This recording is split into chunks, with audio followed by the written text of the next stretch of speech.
जय हिंद साथियों। आशा करते हैं कि आप सब स्वस्थ होंगे और अपना अध्ययन कार्य अच्छे से कर रहे होंगे। कक्षा 12 के इतिहास के 11वें अध्याय में आपका स्वागत है, जिसका नाम है महात्मा गांधी और राष्ट्रीय आंदोलन, सविनय अवज्ञा और उससे आगे। इस अध्याय का एक पाठ हम कर चुके हैं, जिसमें हमने सविनय अवज्ञा आंदोलन और जलियांवाला बाग हत्याकांड और महात्मा गांधी का भारतीय राजनीति और स्वतंत्रता संग्राम में पदार्पण के बारे में हमने पढ़ा था। बनारस हिंदू विश्वविद्यालय की स्थापना के बारे में पढ़ा था। बहुत सी चर्चा हमने उसमें की थी। अब दूसरा पार्ट हम शुरू करते हैं। आप सबसे अपील रहेगी कि चैनल को लाइक करें, सब्सक्राइब करें, कमेंट करें। और वीडियो थोड़े लंबे होते हैं तो अपनी सुविधा अनुसार इसको आप थोड़ा थोड़ा करके भी देख सकते हैं। इसकी गति को कम ज़्यादा करके भी आप इसको देख सकते हैं। धैर्य के साथ महत्वपूर्ण चीज़ें नोट करते रहें। पूरे अध्याय को हम लाइन वाइज पढ़ेंगे ताकि आपको बुक की आवश्यकता ना पड़े और कोई भी चीज़ जो एनसीईआरटी की आप बुक में है वो ना आपसे छूटे। तो आइए इसको शुरू करते हैं। यहाँ हम पढ़ रहे थे कि महात्मा गांधी कैसे एक राष्ट्रीय नेतृत्व करने वाले बन गए थे। एक महात्मा, बापू, ऐसी हजारों संज्ञाएं उनको दी गई। तो वो क्यों दी गई, कैसे जनमानस के दिलों में वो बसते चले गए, ये हम पढ़ रहे थे। उसी को थोड़ा आगे कंटिन्यू करते हैं। देखिए कि महात्मा गांधी की स्वयं बहुत महत्वपूर्ण भूमिका थी, लेकिन गांधीवादी राष्ट्रवाद का विकास बहुत हद तक उनके अनुयायियों पर निर्भर करता है। स्वयं उनका व्यक्तित्व तो ऐसा था, उनकी कार्यशैली ऐसी थी, पहनावा ऐसा था, भाषा ऐसी थी जो आम लोगों से जुड़ी हुई थी। हम पीछे पढ़ चुके हैं। तो उनका तो योगदान था ही, लेकिन जो गांधीवादी जो राष्ट्रवाद का उभार सारे देश में आया, तो उसमें उनके जो शिष्य थे, उनके जो मानने वाले लोग थे, उनका भी बहुत अधिक योगदान था। 1917 और 1922 के बीच भारतीयों के एक बहुत ही जो प्रभावशाली वर्ग था, उसने स्वयं को गांधी जी से जोड़ लिया था। यानी कि प्रथम जो हमारा एक राष्ट्रीय मूवमेंट था सविनय अवज्ञा आंदोलन। हालांकि पहले छोटे छोटे जो मूवमेंट थे किसानों के, मजदूरों के, जैसे अहमदाबाद, खेड़ा, चंपारण आपने पढ़े थे पहले, तो उनमें भी, लेकिन वो स्थानीय विद्रोह थे, सो स्थानीय एक मूवमेंट थी।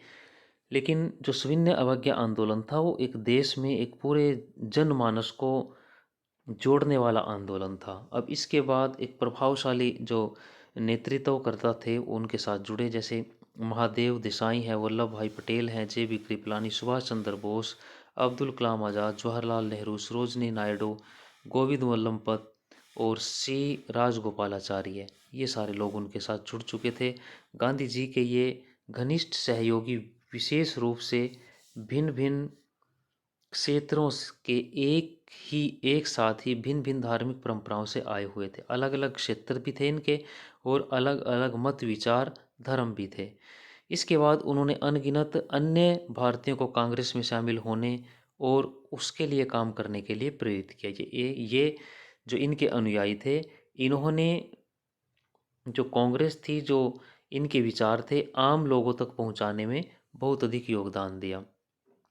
महात्मा गांधी फरवरी 1924 में जेल से रिहा हो गए। अब उन्होंने अपना ध्यान घर में बुने कपड़े, खादी को बढ़ावा देने, छुआछात को समाप्त करने पर लगाया। यानी कि अब सामाजिक जो सुधार थे, लोगों का जो जनमानस का एक दैनिक जो दिनचर्या थी, उसमें रचने बसने वाली जो समस्याएं थी, उनको जानना, पहचानना, उनकी समस्याओं को दूर करना, उस विषय पर, यानी कि सामाजिक जो कार्य थे उनमें उन्होंने अपना ध्यान लगाया। इनको रचनात्मक कार्यों की संज्ञा दी गई जो समाज के लिए, आम आदमी के लिए प्रोडक्टिव थी।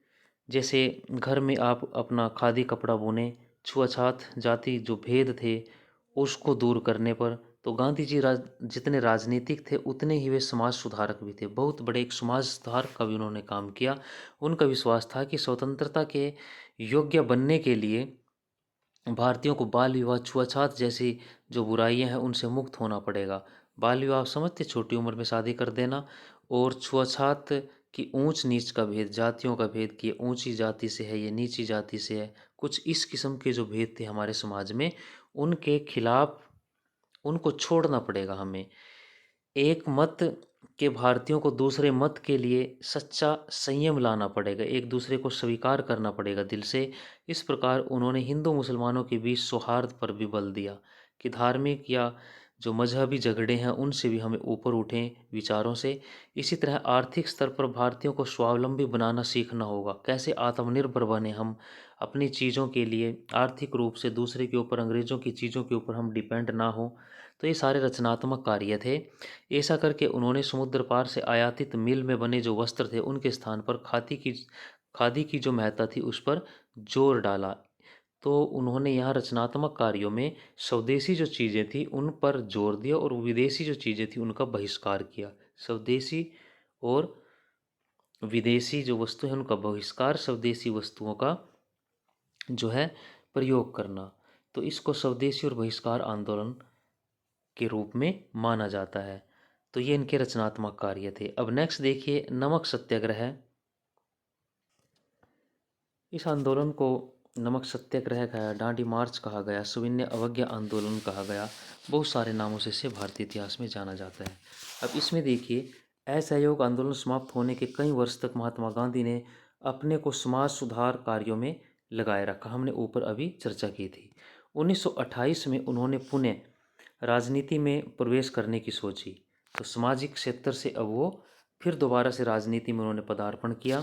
उसी वर्ष सभी जो श्वेत सदस्यों वाले साइमन कमीशन, जो कि भारतीय उपनिवेश की स्थितियों की जांच पड़ताल के लिए इंग्लैंड से भेजा गया था, उसके विरुद्ध अखिल भारतीय जो अभियान था वो चलाया जा रहा था। गांधी जी ने स्वयं इस आंदोलन में भाग नहीं लिया, पर उन्होंने इस आंदोलन को अपना आशीर्वाद दिया। इसी वर्ष बारदोली में होने वाले एक किसान सत्याग्रह में भी उन्होंने ऐसा किया था। जो सरदार पटेल थे उनके नेतृत्व में बारदोली में जो किसान आंदोलन चल रहा था उसमें इन्होंने अपना सहयोग दिया था। 1929 के दिसंबर के अंत में कांग्रेस ने अपना वार्षिक अधिवेशन लाहौर शहर में किया था। अब थोड़ा सा ऊपर अगर हम जानें तो जहां आपने ये साइमन कमीशन के बारे में पढ़ा कि 1928 में जो साइमन कमीशन था भारत में आया, तो साइमन कमीशन की अध्यक्षता जो है 7 सदस्यों वाले आयोग का गठन 1927 में किया गया था। सभी सदस्य इसके अंग्रेज थे। 1928 में भारत आया। जॉन साइमन जो है लिबरल पार्टी से थे। इस कमीशन को वाइट मैन कमीशन भी कहा गया, क्योंकि इसमें कोई भी भारतीय सदस्य नहीं था। इसलिए इस कमीशन की नियुक्ति से भारतीय जनता में गहरा रोष था। उन्हें लगा कि ब्रिटिश जो सरकार है जानबूझकर उनके आत्मसम्मान को चोट पहुंचा रही है। इस कारण सारे देश में अंग्रेजी शासन के विरोध एक लहर फैल गई थी। 1927 में डॉक्टर अंसारी की अध्यक्षता में कांग्रेस का अधिवेशन मद्रास में हुआ था। इस अधिवेशन में कमीशन का हर कदम और हर रूप में बहिष्कार करने का निर्णय लिया गया था। इसमें मुस्लिम लीग और हिंदू महासभा ने भी इस कमीशन की जो नियुक्ति थी उसकी कड़ी आलोचना की और बहिष्कार का निर्णय लिया गया था। यह जो कमीशन था इसकी नियुक्ति ब्रिटिश सरकार ने 1919 में जो सुधार कानून लागू किए थे उनकी समीक्षा और संवैधानिक सुधार के प्रश्न पर आगे जानकारी विचार करने की थी कि 1919 में जो अधिनियम पारित किया था उस अधिनियम की कार्य प्रणाली की समीक्षा करने के लिए भेजा, ताकि आगे के जो सुधार हैं उन पर क्या हमें विचार करना चाहिए, क्या इससे हमें फ़ायदा हुआ, भारतीयों पर इसका क्या असर हुआ। तो ऐसी कुछ जो विशेष बातें थी उनको जानने के लिए, क्योंकि 10 साल के बाद इसकी समीक्षा की जानी थी, तो इस संदर्भ में इसमें सभी अंग्रेज़ थे। तो इसी वजह से ये जो एक मुद्दा था ज़्यादा बढ़ता चला गया। तो आगे देखिए इसमें क्या हुआ कि भारतीय जनता के प्रबल विरोध की ब्रिटिश सरकार ने कोई चिंता नहीं की उन्होंने, और कमीशन 3 फरवरी 1928 को मुंबई पहुंचा। उस दिन सारे देश में हड़ताल हो गई। कमीशन के विरोध में सभाएं हुई। कमीशन जहां कहीं भी गया उसके खिलाफ प्रदर्शन हुआ। सारा राष्ट्र साइमन कमीशन वापस जाओ, साइमन गो बैक के नारे से गूंज उठा। और इस राष्ट्रव्यापी जो आंदोलन था इसको देखते हुए ब्रिटिश सरकार ने बड़ी ही निर्मम तरीके से दमन का सहारा लिया। 30 अक्टूबर 1928 को जब यह कमीशन लाहौर पहुंचा तो वहां लाला लाजपत राय ने इनका पुरजोर विरोध किया, और सरकार जो इन विरोध प्रदर्शनों से बौखला गई थी, इस शांतिमय जुलूस पर उन्होंने लाठीचार्ज करवा दिया, जिसमें लाला जी बुरी तरह से घायल हो गए थे और 17 नवंबर 1928 को उनकी मृत्यु हो गई। तो इस घटनाओं से जो भारतीय थे उनमें ब्रिटिश शासन के प्रति और भी घृणा बढ़ती चली गई। गांधी जी ने इस आंदोलन में स्वयं कोई भाग स्वयं नहीं लिया था, लेकिन उन्होंने समर्थन दिया था।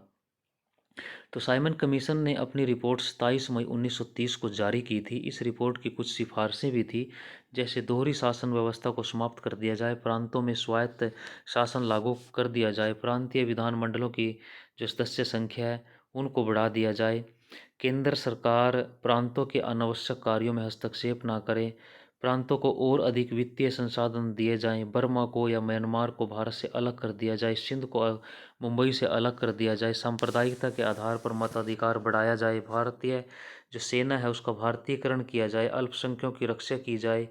तो ऐसे ऐसे भारतीय संघ की स्थापना की जाए जिसमें भारतीय रियासतों को प्रतिनिधित्व देने की बात की गई थी। तो ऐसा एक बहुत सारे जो सिस्टम थे वो इसमें लागू करने के प्रयास किए गए, लेकिन अंततोगत्वा जो इस सारा इसका जो निष्कर्ष निकला वो ये निकला कि भारत में इस जो साइमन कमीशन था इसके परिणाम स्वरूप इसने अंग्रेज़ों के खिलाफ मन में जनता के और भी रोष पैदा कर दिया, और सविनय अवज्ञा जो आंदोलन था उसमें भी एक इसने बहुत अहम भूमिका निभाई उसको शुरू करने में। तो नेक्स्ट देखिए आगे फिर क्या होता है कि 1929 के अंत में कांग्रेस ने अपना जो वार्षिक अधिवेशन है लाहौर शहर में किया था। यह अधिवेशन दो दृष्टियों से महत्वपूर्ण था। जवाहरलाल नेहरू इसके अध्यक्ष के रूप में चुने गए, जो युवा पीढ़ी को नेतृत्व की छड़ी सौंपने का प्रतीक था। इसको नोट करें। जो प्रश्न है कि 1929 के दिसंबर में जो कांग्रेस का लाहौर जो अधिवेशन था वो क्यों महत्वपूर्ण था, तो वो इसलिए महत्वपूर्ण था क्योंकि सबसे महत्वपूर्ण बात यह थी कि युवा पीढ़ी को नेतृत्व सौंप दिया गया, जवाहरलाल नेहरू को अध्यक्ष बनाया गया, और दूसरा था पूर्ण स्वराज्य का प्रस्ताव इसमें पारित किया गया, पूर्ण स्वतंत्रता की उद्घोषणा कर दी गई थी।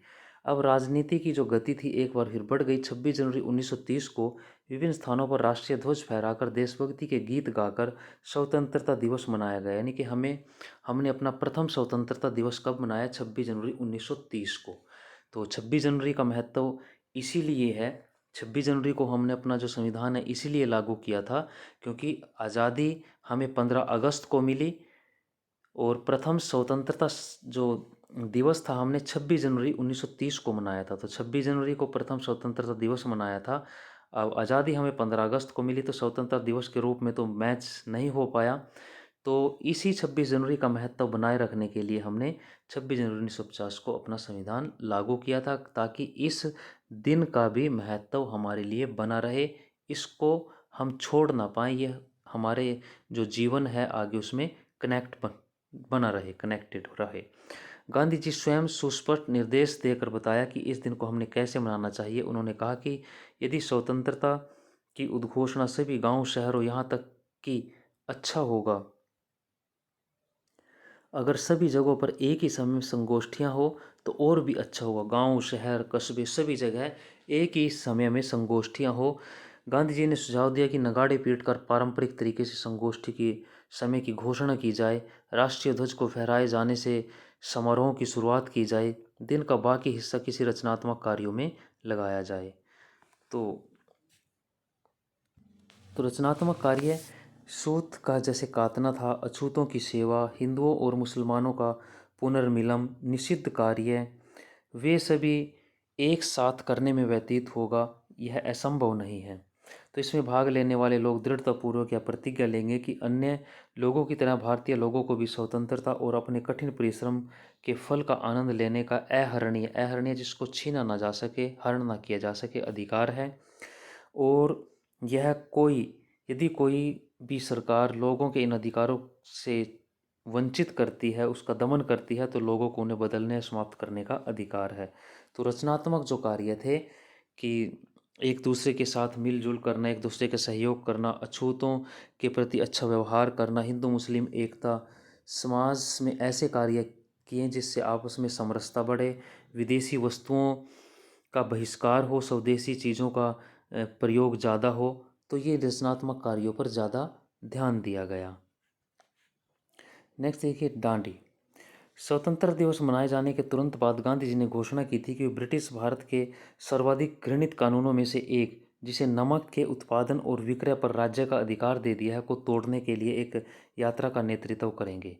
सबसे घृणित कार्य क्या था कि भाई आम जो नमक है हर घर से जुड़ा हुआ व्यक्ति है और बहुत सस्ती भी चीज़ है, उसके उत्पादन और विक्रय पर भी सरकार ने, राज्य ने अपना एक अधिकार लगा लिया था। तो नमक एक अधिकार कि जिस मुद्दे का उन्होंने चयन किया वह गांधी जी की कुशल समझदारी का एक उदाहरण था, क्योंकि प्रत्येक भारतीय के घर में नमक का प्रयोग किया जाता था। इसके बावजूद उन्हें घरेलू प्रयोग के लिए नमक बनाने से रोका गया कि अपनी ज़रूरत का नमक भी वो नहीं बना सकते थे, उस पर भी टैक्स उन्होंने लगा दिया।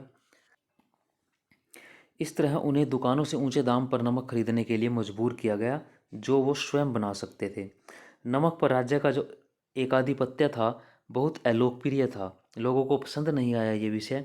इसी को निशाना बनाते हुए गांधी जी ने अंग्रेजी शासन के खिलाफ व्यापक असंतोष को संगठित करने की सोच की थी। यहाँ ये एक चित्र दिया हुआ है डांडी मार्च 1930 का, जिसमें गांधी जी अपने अनुयायियों के साथ आगे बढ़ रहे हैं। जैसे 15 फरवरी 1930 को कांग्रेस कार्य समिति की अहमदाबाद में बैठक हुई थी। इस बैठक में पूर्ण स्वराज्य हासिल करने हेतु एक अहिंसक नागरिक अवज्ञा आंदोलन की शुरुआत करने की घोषणा की गई थी। तो इस डांडी मार्च को जैसे मोतीलाल नेहरू हैं, उन्होंने भगवान राम के लंका गमन से इसकी तुलना की थी। प्रफुल्ल चंद्र रे ने मोमोज मोजेस के जो नेतृत्व है उसमें इजरायलियों के पलायन से इसकी तुलना की थी, और सारे पलायन भी है वो भी हम साथ साथ पढ़ते रहेंगे। तो ये चित्र देखिए। अब नेक्स्ट देखिए कि अधिकांश जो भारतीय हैं उनको गांधी जी की इस चुनौती का महत्व समझ में आया, किंतु अंग्रेजी राज को ये समझ नहीं आया।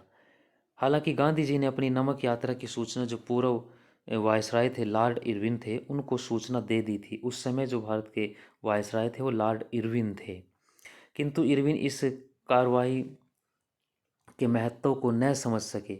12 मार्च 1930 को गांधी जी ने साबरमती के अपने आश्रम से समुद्र की ओर चलना शुरू किया। 3 हफ्तों बाद वे अपने गंतव्य स्थान पर पहुंचे। उन्होंने मुट्ठी भर नमक बनाकर स्वयं को कानून की निगाहों में अपराधी बना दिया। इस बीच देश के अन्य भागों में समांतर नमक की यात्राएं आयोजित होने लगी थी। अब इस चित्र में देखिए, इस चित्र में गांधी जी नमक कानून को तोड़ते हुए दिखाई दे रहे हैं।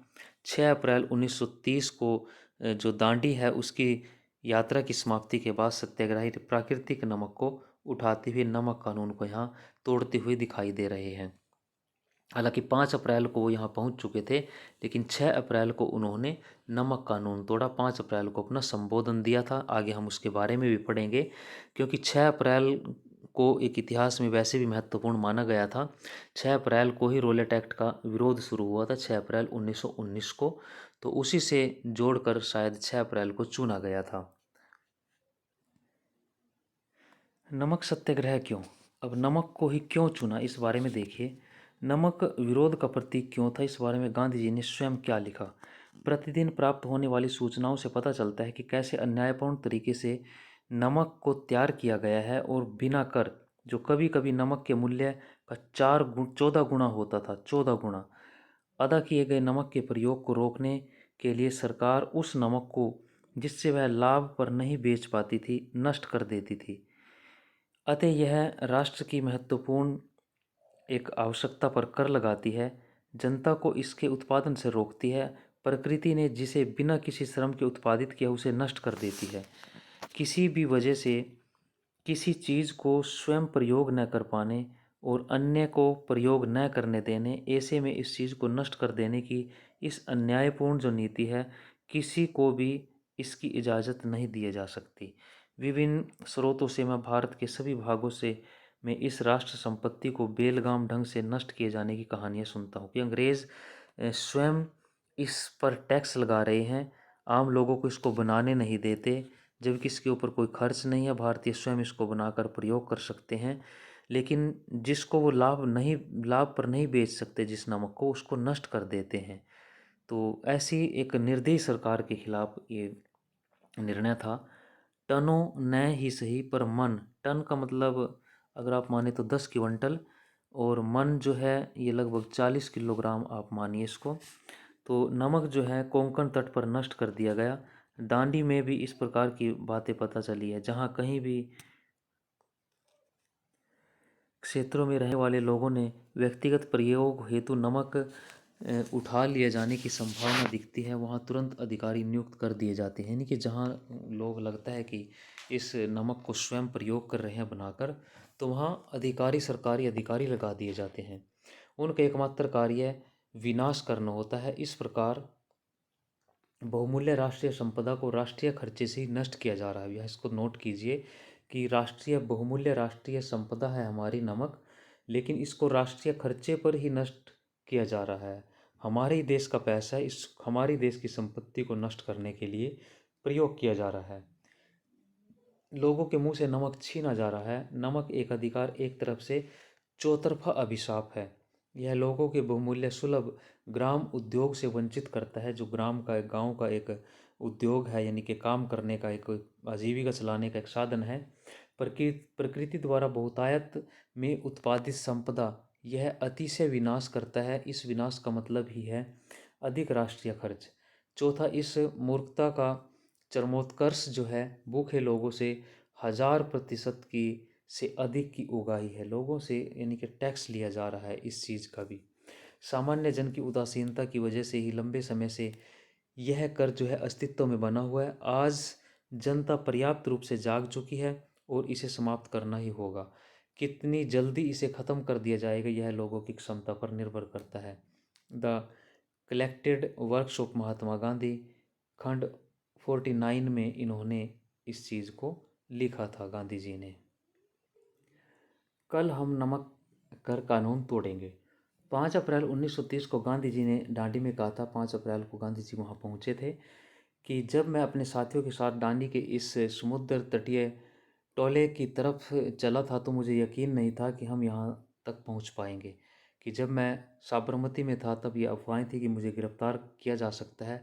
तब मैंने सोचा था कि सरकार मेरे साथियों को तो दांडी तक आने देगी, लेकिन मुझे निश्चय ही छूट नहीं मिलेगी। यदि कोई यह कहता कि इससे मेरे हृदय में अपूर्ण आस्था का संकेत मिलता है, तो मैं इस आरोप को नकारने वाला नहीं हूँ। मैं यहाँ तक पहुँचा हूँ, इसमें शांति और अहिंसा का कम हाथ नहीं है, क्योंकि शांतिपूर्ण रूप से हम यहाँ आए, कोई रास्ते में किसी प्रकार का कोई उपद्रव नहीं हुआ।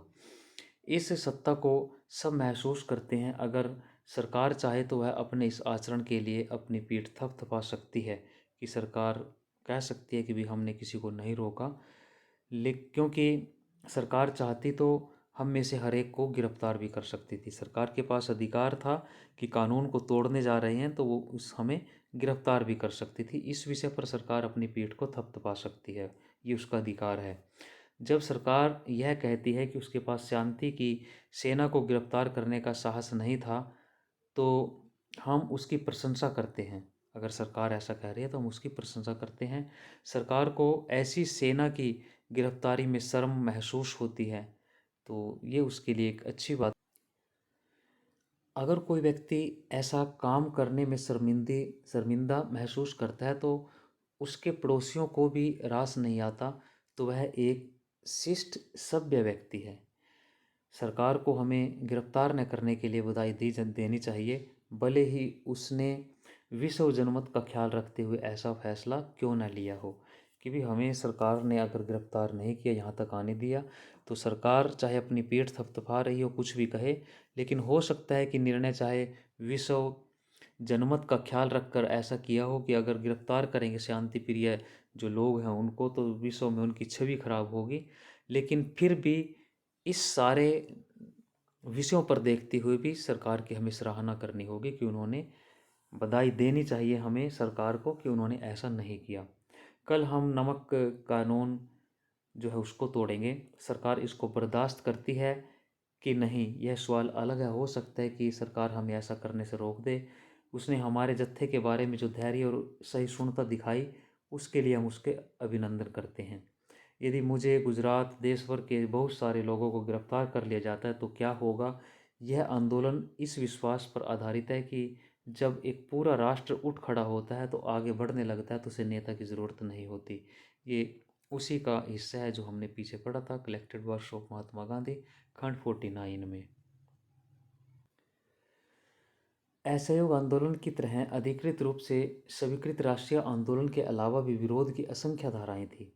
देश के विशाल भाग में किसानों ने दमनकारी औपनिवेशिक वन कानूनों का उल्लंघन किया, जिसके कारण वे और उसके मवेशी जंगलों में नहीं जा सकते। जब ये आंदोलन शुरू हुआ तो जैसे असहयोग आंदोलन में था, अलग अलग धाराएं थी जो जिस समस्या से पीड़ित था उसी का विरोध कर रहा था। जैसे जो आदिवासी लोग थे या जंगलों में रहने वाले लोग थे, उन्होंने वन कानून जो थे, उनके पशुओं को चराने के जो जंगल थे उनके अधिकार छीन लिए थे, तो उनका विरोध किया।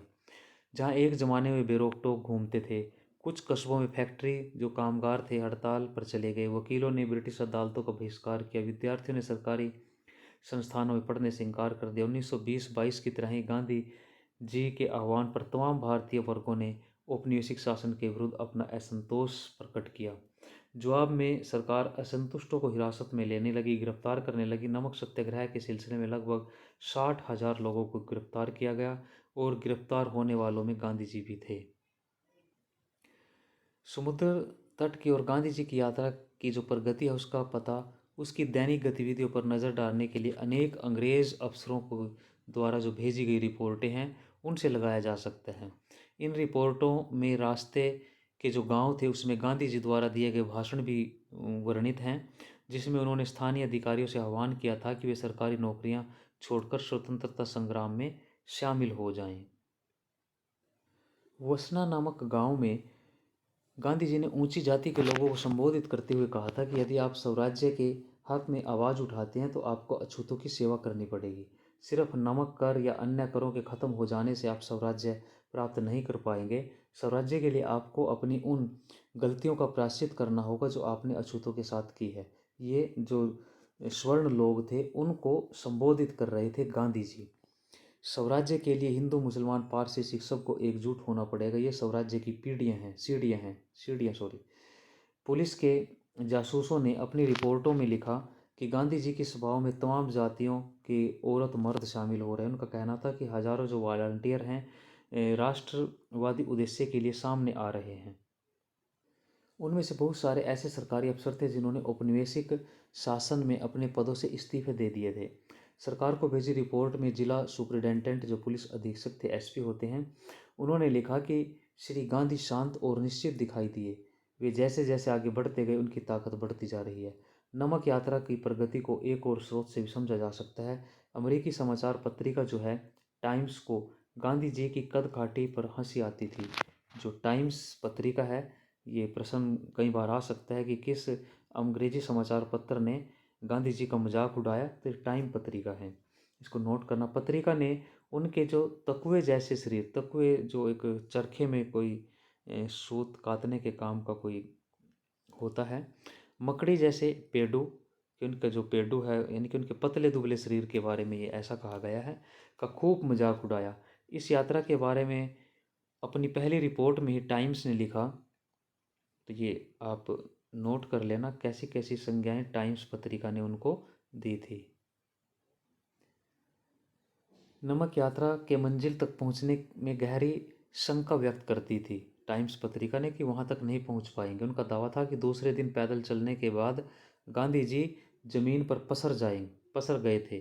पत्रिका को इस बात पर विश्वास नहीं था कि इस मरियल साधु के शरीर में और आगे जाने की ताकत बची है। ऐसा वो लिखा है कि वो मानते थे कि ये मरियल है तो इसमें चलने की इतनी ताकत नहीं है, ये एक दो दिन चलकर अपने आप ही थक कर मर जाएगा।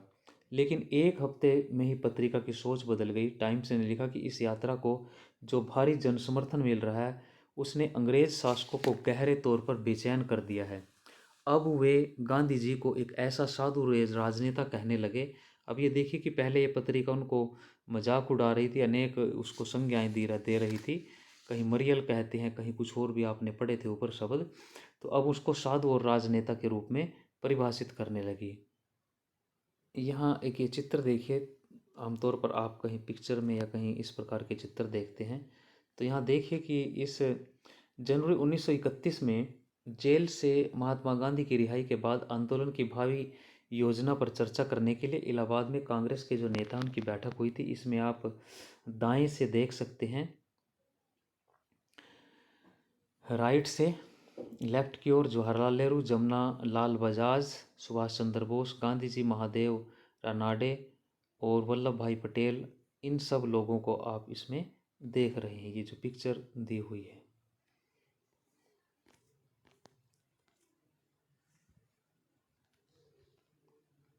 सलामी देने में लगे हैं। ईसाई जो धर्मावलंबी हैं उनके खिलाफ ईसाई तरीकों के ही हथियार के रूप में इस्तेमाल कर रहे हैं।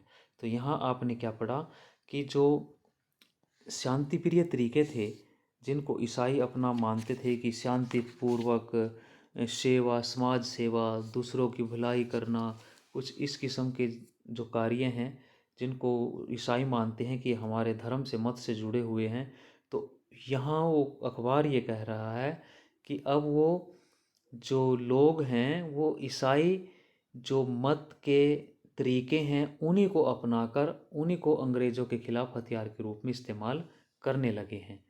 तो आगे संवाद है, इससे पहले हम थोड़ा सा सविनय अवज्ञा आंदोलन के बारे में थोड़ा सा और डिस्कस कर लेते हैं। नेक्स्ट देखिए, सविनय अवज्ञा आंदोलन जो था उसके कारणों पर थोड़ा हम प्रकाश डालें। सबसे पहले इसका कारण दिया साइमन कमीशन जो भारत आया था, तो उसका पूरे देश में विरोध हुआ, उसमें लाला जी जो थे वो शहीद हो गए थे। एक कारण तो ये था साइमन कमीशन। दूसरा लाहौर अधिवेशन और पूर्ण स्वतंत्रता जो प्रस्ताव था, लाहौर अधिवेशन, वो भी आपने पढ़ा था। इसमें स्वराज्य की मांग की गई थी और जो युवा थे जवाहरलाल नेहरू उनको अध्यक्ष बनाया गया था कांग्रेस का। पूर्ण स्वराज्य, पूर्ण स्वतंत्रता दिवस मनाया गया था 26 जनवरी 1930 को। प्रथम बार हमने पहली बार 26 जनवरी 1930 को अपना स्वतंत्रता दिवस मनाया था। तो ये सारे कारण थे। इसके साथ ही गांधी जी द्वारा फिर आंदोलन की तैयारी की जाने लगी थी। उन्होंने अंग्रेज़ वायसराय के सामने 11 जो मांगे थी वो पेश की थी कि अगर 11 मांगों को सरकार मान लेती है तो वो आंदोलन नहीं करेंगे। लेकिन जो गांधी जी की मांगे थी उन पर सरकार ने कोई विचार नहीं किया। इन 11 प्रमुख जो मांगे थी उनमें मुख्य रूप से क्या थी? पूर्ण शराबबंदी थी, नमक कानून हटाना था, भू राजस्व में कमी थी, सैनिक व्यय को आधा करना था, विदेशी वस्त्रों पर तटकर लगाया जाए, भारतीय वस्त्र उद्योग की रक्षा की जाए, राजनीतिक बंदियों की रिहाई, कुछ ऐसी मांगे थी। तो वायसराय से उत्तर न मिलने पर 12 मार्च 1930 को जो गांधी जी हैं दांडी यात्रा शुरू करते हैं और 5 अप्रैल 1930 को दांडी पहुंचते हैं और 6 अप्रैल 1930 को नमक कानून तोड़कर इस आंदोलन की शुरुआत वो कर देते हैं। तो अपनी योजना के अनुसार साबरमती आश्रम से गांधी जी अपने 78 अनुयायियों के साथ लगभग 241 मील दूर दांडी जो नामक स्थान है उसकी यात्रा पर निकल पड़ते हैं। तो यात्रा के दौरान जिन जिन गांवों से गुजरते हैं वहाँ गांधी जी का स्वागत होता है, पुष्प वर्षा होती है, मालाएं पहनाई जाती हैं, पांव छूते हैं लोग, गांधी जी की जयकारे लगाते हैं। जैसे जैसे कारवां बढ़ता गया हजारों की संख्या में लोग जुड़ते चले गए। एक अनोखा दृश्य था कि एक पतला दुबला आदमी केवल घुटनों तक जो धोती पहने होता, कंधे पर एक लंबा थैला लटकाकर, हाथ में छड़ी पकड़े, तेज कदमों के साथ पगडंडी पर चौड़ी सड़कों पर कैसे चलता जा रहा है। अपार भीड़ उसके साथ मिलती चली गई। आपने पढ़ा था कि अंग्रेज़ जो जो अमेरिका की पत्रिका थी उसने कितना मजाक गांधी जी का उड़ाया था। तो इसके अंग्रेज जो समर्थक समाचार पत्र थे उन्होंने भी गांधी जी का मजाक उड़ाया, उसे बाल विहार की संज्ञा दी और कहा था कि क्या समुद्र के पानी को केतली में उबालकर महामहिम सम्राट को सिंहासन से हटाया जा सकता है। तो इसी प्रकार लॉर्ड जो इरविन थे वायसराय, उसने भी 20 फरवरी 1930 को भारत मंत्री को लिखा था कि वर्तमान में नमक आंदोलन से उनकी रात की नींद नहीं उड़ी, परंतु सरकार उसके समर्थकों का अनुमान गलत था। यात्रा शुरू होने से पहले हजारों लोग साबरमती आश्रम में जमा हो चुके थे और 11 मार्च को शाम आश्रम में लगभग 75,000 लोग मौजूद थे। गांधी जी ने अहिंसा का महत्व उनको समझाया। यात्रा शुरू होने पर सफलता की खबरें समाचार पत्रों में आने लगी। गुजरात के गांव से 300 अधिकारियों ने त्यागपत्र दे दिए थे। जब तक गांधी जी दांडी पहुंचे 24 दिनों ने सारे देश में हलचल पैदा कर दी थी और सारा देश आंदोलन के रूप में गांधी जी के इशारे का इंतजार कर रहा था। तो सुभाष चंद्र बोस ने इस यात्रा की तुलना इल्बा से लौटने पर नेपोलियन के पेरिस मार्च और मुसोलिनी से सत्ता प्राप्त करने हेतु रोम मार्च से की थी।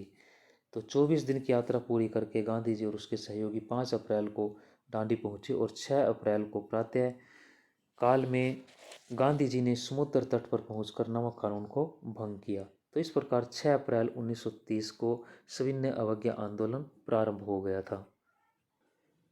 अब इसके बाद जैसे जैसे आंदोलन बढ़ता गया तो ब्रिटिश सरकार ने शुरू में इसमें कोई ध्यान नहीं दिया, इसका मजाक उड़ाते रहे, परंतु धीरे धीरे जब उसकी समझ में आया तो उन्होंने इसको कुचलने में बड़ी कड़ाई और निर्ममता का प्रयोग किया। इसे गैर कानूनी घोषित कर दिया। कांग्रेस को प्रेस पर सेंसरशिप लगा दी, यानी कि जो अखबार समाचार पत्र थे उन पर प्रतिबंध लगा दिया।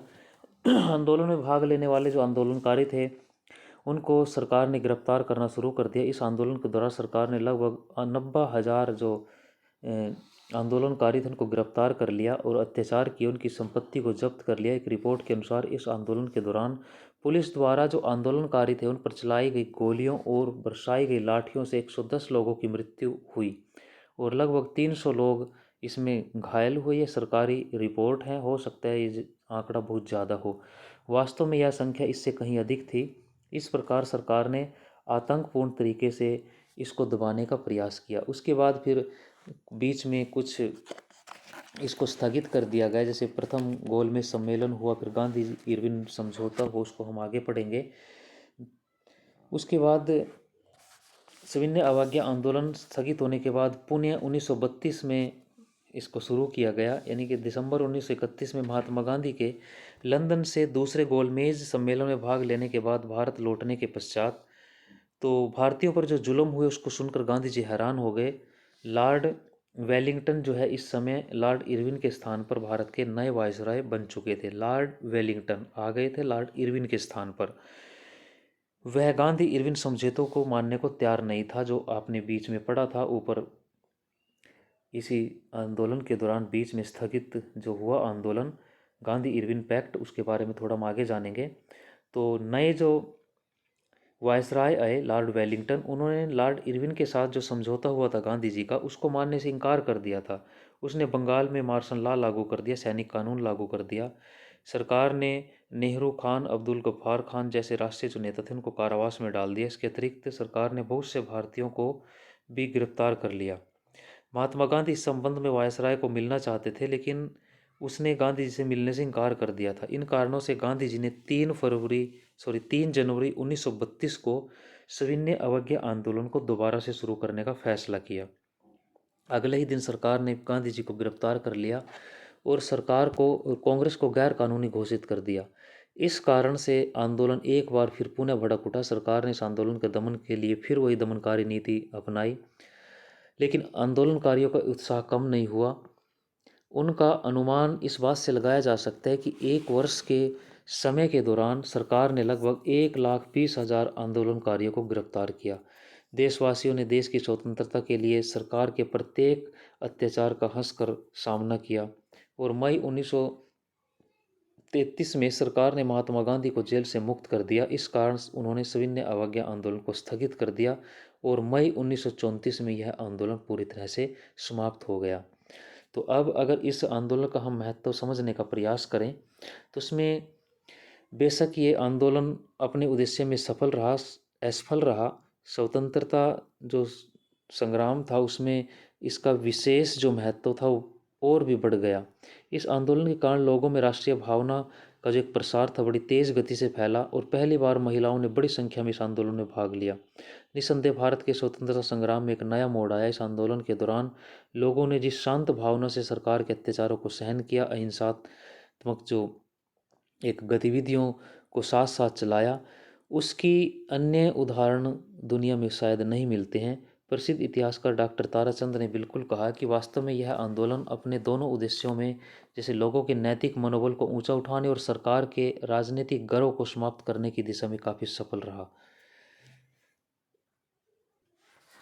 संवाद में देखिए कि नमक यात्रा कम से कम 3 कारणों से उल्लेखित थी। पहला कि यही वह घटना थी जिसके चलते महात्मा गांधी दुनिया की नज़र में आए। पहला कारण, इस यात्रा को यूरोप और अमेरिकी जो प्रेस थी उसमें विशेष कवरेज दी गई, यूरोप में भी, पूरे यूरोप में और अमेरिका में। दूसरी, यह पहले राष्ट्रवादी गतिविधि थी जिसमें औरतों ने बढ़कर भाग लिया। समाजवादी कार्यकर्ता, इसका नाम नोट करना, कमला देवी चट्टोपाध्याय ने गांधी जी को समझाया कि वे अपने आंदोलनों को केवल पुरुषों तक सीमित न रखें। कमला देवी खुद उन असंख्य महिलाओं में से एक थी जिन्होंने नमक और शराब कानूनों का उल्लंघन करते हुए सामूहिक गिरफ्तारी की थी। तीसरा कि सबसे महत्वपूर्ण कारण यह भी था कि नमक यात्रा के कारण ही अंग्रेजों को यह एहसास हुआ कि अब उनका राज ज़्यादा दिन तक नहीं टिकेगा। उन्होंने भारतीयों को भी सत्ता में हिस्सेदारी देनी होगी। इस लक्ष्य को ध्यान में रखते हुए ब्रिटिश सरकार ने लंदन में गोलमेज सम्मेलनों का आयोजन किया। पहला गोलमेज सम्मेलन नवंबर 1930 में आयोजित किया गया था। इसमें देश के प्रमुख नेता शामिल नहीं हुए, यानी कि कांग्रेस ने इसमें भाग नहीं लिया। इसी कारण यह अंततः निरर्थक साबित हुई। जनवरी 1931 में गांधी जी को जेल से रिहा कर दिया गया। इसके बाद अगले ही महीने वायसराय के साथ उनकी कई लंबी बैठकें हुई। इन्हीं बैठक को गांधी इरविन समझौते के नाम से जाना गया, जिसकी शर्तों में सविनय अवज्ञा आंदोलन को वापस लेना, सारे कैदियों को रिहा करना, तटीय इलाकों में नमक बनाने की अनुमति देना, रेडिकल जो उग्र राष्ट्रवादी थे उन राष्ट्रवादियों ने इस समझौते की आलोचना की थी। गांधी जी वायसराय से भारतीयों के राजनीतिक स्वतंत्रता जो आश्वासन था उसका हासिल नहीं कर पाए। तो जो उग्र राष्ट्रवादी थे उन्होंने इस गांधी इरविन समझौते का विरोध किया था कि आपको कुछ नहीं मिला, गांधी जी को कुछ नहीं मिला। इस जो वार्ता थी, गांधी जी को इस संभावित लक्ष्य की प्राप्ति के लिए केवल आश्वासन ही मिले। अब जो प्रथम गोलमेज सम्मेलन था, इसका आयोजन 12 नवंबर 1930 का हुआ था।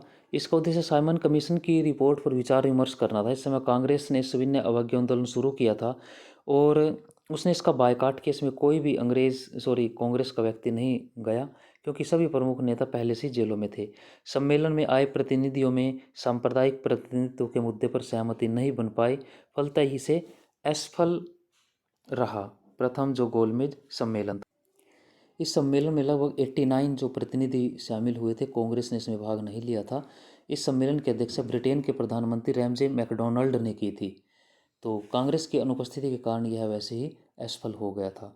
अब जो दूसरा जो गोलमेज सम्मेलन था 1931 में लंदन में आयोजित किया। गांधी जी कांग्रेस का नेतृत्व किया। गांधी जी का कहना था कि उनकी पार्टी पूरे देश का प्रतिनिधित्व करती है। इस दावे को 3 पार्टियों ने चुनौती दी जो गांधी जी कह रहे थे कि मुस्लिम लीग का कहना था कि वह मुस्लिम अल्पसंख्यकों के हित का काम करती है। दूसरा राजे रजवाड़े, उन्होंने कहा कि कांग्रेस उनके नियंत्रण वाले भूभाग पर कोई अधिकार नहीं है, कांग्रेस को कोई नहीं जानता। तीसरा जो तेज तर्रार वकील और डॉक्टर B.R. अम्बेडकर की तरफ से था, उनका कहना था कि गांधी जी और कांग्रेस निचली जो पार्टी निचली जाति के लोग हैं उनका प्रतिनिधित्व नहीं करती। तो 3 जो लोग थे, 3 जो मत थे, एक पार्टी कहिए, उन्होंने इनका विरोध किया। इसको आप नोट करना किन किन लोगों ने दूसरा जो गोलमेज सम्मेलन था गांधी जी के बातों का विरोध किया था। 3 जो मुख्य लोग थे। तो इसमें लंदन में हुआ यह सम्मेलन किसी भी नतीजे पर नहीं पहुंच पाया, इसलिए गांधी जी को खाली हाथ लौटना पड़ा। भारत लौटने पर उन्हें फिर सविनय अवज्ञा आंदोलन शुरू करना पड़ा। तो दूसरा जो गोलमेज सम्मेलन था इसमें 7 सितंबर 1931 को हुआ था। गांधी जी इसमें शामिल हुए। गांधी जी ने स्वराज्य देने की मांग की थी, लेकिन ब्रिटिश सरकार ने इसको अस्वीकार भी कर दिया था।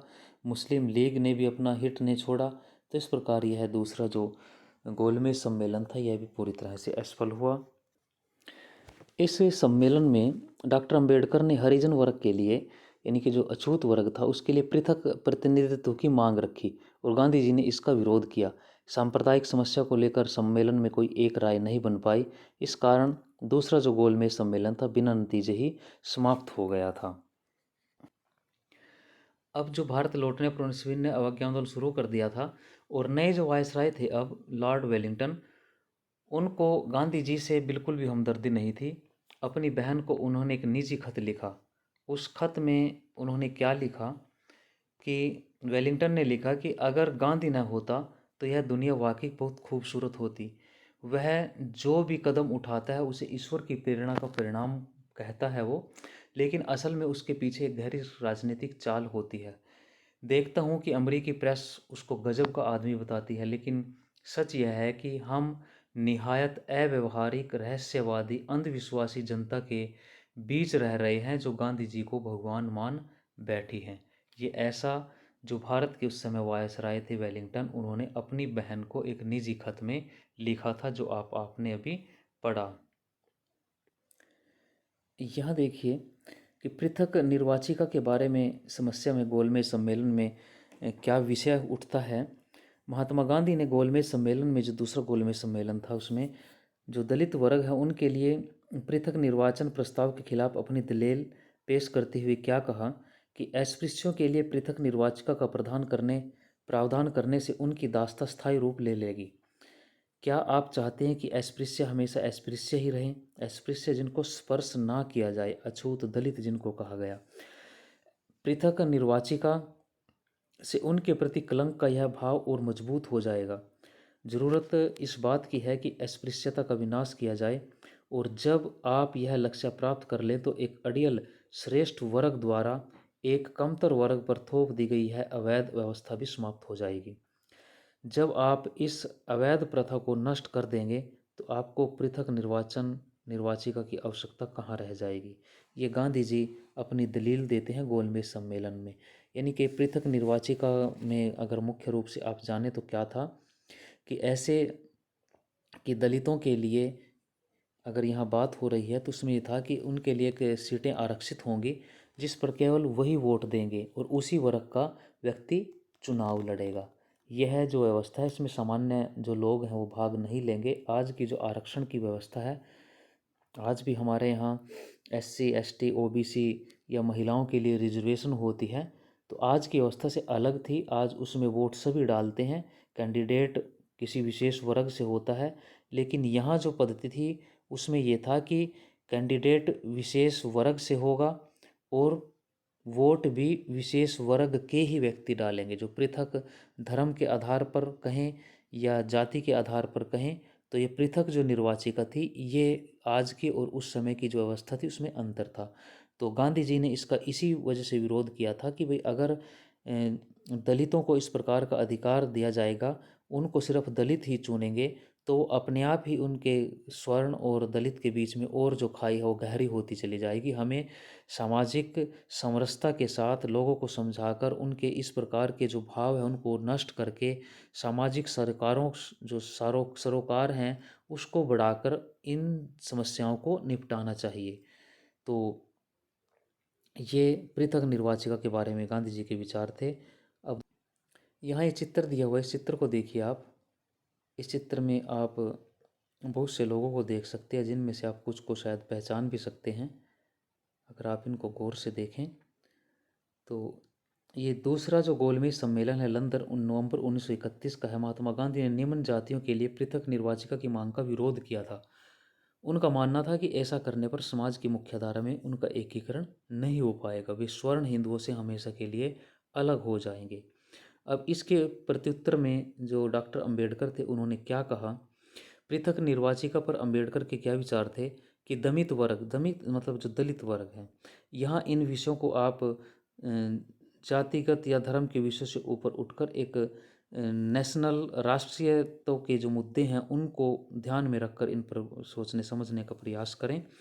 और ये जो विचार हैं उन राष्ट्रवादी जो नेता थे, चाहे अंबेडकर थे या गांधी थे या दूसरे और भी स्वतंत्रता संग्राम से जुड़े लोग थे, उनके विचार हैं आपस में एक स्वच्छ प्रतिस्पर्धा, स्वच्छ एक शास्त्रार्थ समझिए होता था, तर्क वितर्क होता था बातों का। तो इसको कोई भी अपने दिल दिमाग पर ज़्यादा जोर डालने का इस पर प्रयास ना करे, क्योंकि उनके अंदर एक स्वच्छ प्रतियोगिता थी। उद्देश्य उन वर्गों का भलाई का था। गांधी जी भी उन वर्ग का भलाई चाहते थे कि भी उनके बीच में आपस में दरार ना आए, और अंबेडकर भी यही चाहते थे कि उनके साथ जो अत्याचार हो रहा है उसका समाधान हो। समाधान दोनों ही चाहते थे। तो इसमें देखिए गांधी जी के उस बात पर जो अंबेडकर क्या लिखते हैं, हमारे सामने एक ऐसा वर्ग है जो निश्चय ही अस्तित्व के संघर्ष में खुद को कायम नहीं रख पाता।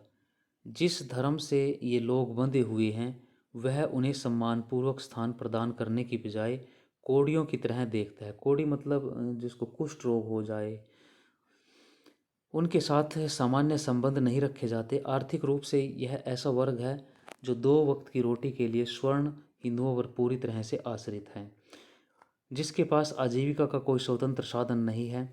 न केवल हिंदुओं के सामाजिक पूर्वाग्रहों के कारण उनके सारे रास्ते बंद हैं, बल्कि समग्र इतिहास में हिंदू समाज ने उनके सामने खुलने वाली हर संभावना को बंद कर दिया है, जिसे दमित जो वर्ग है उसके जीवन में ऊपर उठने का कोई अवसर नहीं मिल सके। इन परिस्थितियों में सभी निष्पक्ष सोच रखने वाले जो व्यक्ति इस बात पर सहमत होंगे कि आज सबसे बड़ी आवश्यकता यही है कि ऐसे अपंग समुदाय के पास संगठित निरंकुशता के विरुद्ध जीवन के संघर्ष का एकमात्र रास्ता यही है कि उसे राजनीतिक सत्ता में फिर से हिस्सा मिले, जिससे वह अपनी रक्षा कर सके। Doctor Ambedkar Sahab, what Congress and Gandhi have done to the untouchables, writings and speeches, खंड 9 है, पृष्ठ 313 पे जो अंबेडकर साहब ने लिखा है, ये उसका यहाँ हिस्सा दिया हुआ है। तो गांधी जी अपनी जगह ठीक थे, अंबेडकर साहब अपनी जगह ठीक थे, क्योंकि अंबेडकर स्वयं उस वर्ग से थे और स्वयं उन्होंने इस प्रकार की समस्याओं को झेला था, और जिनको गांधी जी कह रहे थे कि इनको समझा बुझा कर हम कुछ सोल्व करेंगे, समाधान निकालेंगे, लेकिन जो अंबेडकर थे स्वयं उस चीज़ों को फेस कर चुके थे। हर रोज़ इस प्रकार की घटनाओं को देखते थे, अपने ऊपर भी देखते थे, समाज में देखते थे। तो वो ये मानते थे कि इनको समझा बुझा कर शायद इनको वो स्थान नहीं मिल सकता। तो दोनों अपनी जगह ठीक थे, किसी को भी आप ये नहीं कह सकते कि गलत था। दोनों ही अपने अपने तरीक़ों से इस वर्ग का उत्थान चाहते थे। अब नेक्स्ट देखिए कि यहाँ एक चित्र दिया हुआ है, महात्मा गांधी और राजेंद्र प्रसाद लॉर्ड जो लिनलिथगो है उसके साथ बैठक के लिए जाते हुए 13 अक्टूबर 1939 का ये एक दृश्य है। हालांकि शायद पीछे कुछ भाग रह गया, चलो देखते हैं उसको। इस बैठक में युद्ध में भारत की हिस्सेदारी के स्वरूप पर चर्चा की गई थी। जब वायसराय के साथ वार्ता टूट गई तो कांग्रेसी मंत्रिमंडलों ने इस्तीफा दे दिया था। तो कुछ भाग पीछे छूट गया, थोड़ा पहले उसको देखते हैं कहाँ से छूटा। शायद यहाँ से छूटा है कि उन्होंने अपनी बहन को पत्र लिखा था। उस बहन को पत्र में उन्होंने क्या लिखा था उसके आगे आप देखें। बहरहाल 1935 के नए गवर्नमेंट ऑफ इंडिया एक्ट में सीमित प्रतिनिधित्व जो शासन व्यवस्था है उसको आश्वासन व्यक्त किया गया था। 1935 में जो गवर्नमेंट ऑफ इंडिया एक्ट पारित हुआ था, 2 साल बाद सीमित मताधिकार के जो द्वारा है चुनाव हुए और उस चुनाव में कांग्रेस को ज़बरदस्त सफलता मिली। 11 में से 8 प्रांतों में कांग्रेस के जो प्रधानमंत्री थे सत्ता में आए और ब्रिटिश गवर्नर की देखरेख में काम करने लगे थे। यानी कि इस समय यहाँ 6 जो प्रांत थे उनमें कांग्रेस अपने दम पर अच्छे से जीत के आई, 2 में थोड़े सहयोग से उन्होंने सत्ता। तो इस प्रकार 8 जो प्रांत थे उनमें कांग्रेस की सरकार बनी थी। कांग्रेस मंत्रिमंडल के सत्ता में आने के 2 साल बाद सितंबर 1939 में दूसरा विश्व युद्ध शुरू हो गया था, 1 सितंबर 1939 से। तो महात्मा गांधी और जवाहरलाल नेहरू दोनों ही हिटलर और जो नाजीवाद थे उसके कट्टर आलोचक थे। तो यहाँ 2 खेमों में राष्ट्र बटा हुआ था। एक धुरी राष्ट्र थे जिसमें इटली, जर्मनी और जापान थे। दूसरे में मित्र राष्ट्र थे जिसमें इंग्लैंड, अमेरिका, फ्रांस, ये जो इस प्रकार के जो मित्र राष्ट्र थे। तो जो भारत के जो इस समय के कांग्रेस के नेता थे वो हिटलर और नाजी जो थे वो अंग्रेज़ों के खिलाफ लड़ रहे थे। लेकिन वो अंग्रेज़ों के, मान लो हम अंग्रेज़ों को विरोध करते थे, अंग्रेज़ों को यहाँ से निकालना चाहते थे, लेकिन उसके बाद भी हिटलर और उसकी जो नाजी पार्टी थी, जवाहरलाल नेहरू और महात्मा गांधी उसके कट्टर विरोधी थे।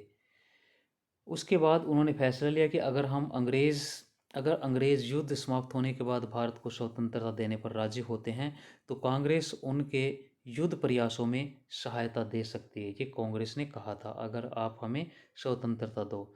सरकार ने उसका प्रस्ताव खारिज कर दिया। इसके विरोध में कांग्रेसी मंत्रिमंडल ने अक्टूबर 1939 में इस्तीफा दे दिया था। जो सरकार बनी थी 1937 में जो चुनाव हुए थे, 1935 के गवर्नमेंट ऑफ इंडिया एक्ट के तहत 1937 में जो चुनाव हुए, 8 राज्यों में कांग्रेस ने सरकार बनाई थी 11 में से। तो अब 2 साल के बाद अक्टूबर 1939 में कांग्रेस ने मंत्रिमंडल से इस्तीफा दे दिया था, कि भाई आप जब इस प्रकार की बातों को नहीं मान रहे हैं। तो युद्ध समाप्त होने के जो बाद है, ये फिर चित्र ये यहाँ दिया हुआ है 13 अक्टूबर 1939 का जो चित्र आप देख रहे हैं। अब इसमें देखिए, स्वतंत्रता प्राप्ति के लिए शासकों पर दबाव डालने के वास्ते 1940-41 के दौरान कांग्रेस ने अलग अलग सत्याग्रह कार्यक्रमों का आयोजन शुरू कर दिया था। मार्च 1940 में मुस्लिम लीग ने उपमहाद्वीप के जो मुस्लिम बहुल इलाके थे उनमें कुछ स्वायत्तता की मांग का प्रस्ताव पेश किया था।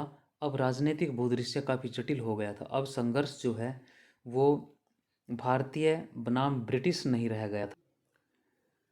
तो इसको थोड़ा यहीं तक समाप्त करते हैं। नेक्स्ट पार्ट में इसको हम आगे करेंगे, क्योंकि कुछ विषय ज़्यादा बचा हुआ है यहाँ जो इस पैराग्राफ में है, लेकिन अब वीडियो शायद काफ़ी लंबी हो गई है। तो नेक्स्ट पार्ट में हम इसको कंप्लीट करने का प्रयास करेंगे। तब तक के लिए चैनल को लाइक करें, सब्सक्राइब करें और कमेंट अवश्य करें। धन्यवाद। जय हिंद।